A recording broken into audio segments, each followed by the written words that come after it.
Inilah dia gulai ayam kampung dengan betik muda di restoran Laut Seksyen 3 Shah Alam. Jangan tengok saja, kenalah cuba. Baik Kak Ti, dan kali ni Kak Ti nak tunjuk buat apa pula? Gulai ayam bersama betik muda.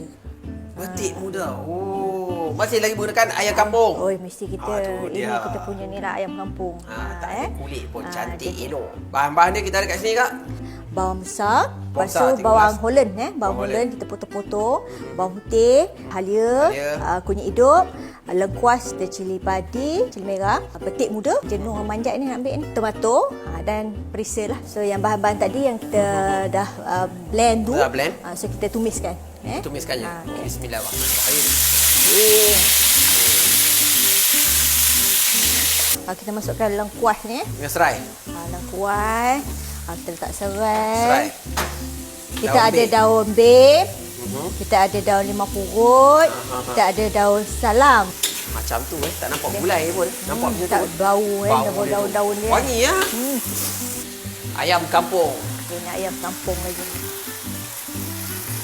Lepas tu kita masukkan santan cair. Ini dia.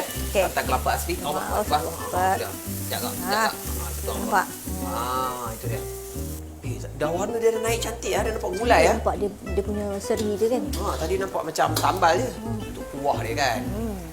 Nama pun gulai kena ada kuah. Okey, kita guna juga ni dia krim kelapa rasaku, lebih pekat rasa dia. Ni akan buat dia lebih rindu nanti tu. Sekarang ni kita masukkan betik muda. muda. Kita tak nak yang masak. Kita kalau boleh nak yang betul-betul muda macam ni. Jangan pakai masak nanti dia jadi apa ni? Dia lain lah pula. Jadi lain pula, jadi jus betik je lah. Ni kita masukkan cili ni Okey, sekarang kita masukkan kalau tadi kita nampak warna dia macam cerai tu tapi dah masukkan cili, dah masuk betik, dah masuk tomato ni, dia warna dia sangat apa? Berwarna-warni. Nampak cukup menyelerakan. Wow. Sekejap kita tinggal dia mendidih ni kan. Garam, gula. Garam. Jangan lebih sangat, nanti kadar tinggi pula. Oi, jangan. Bukan banyak sangat, 3 sedu ke?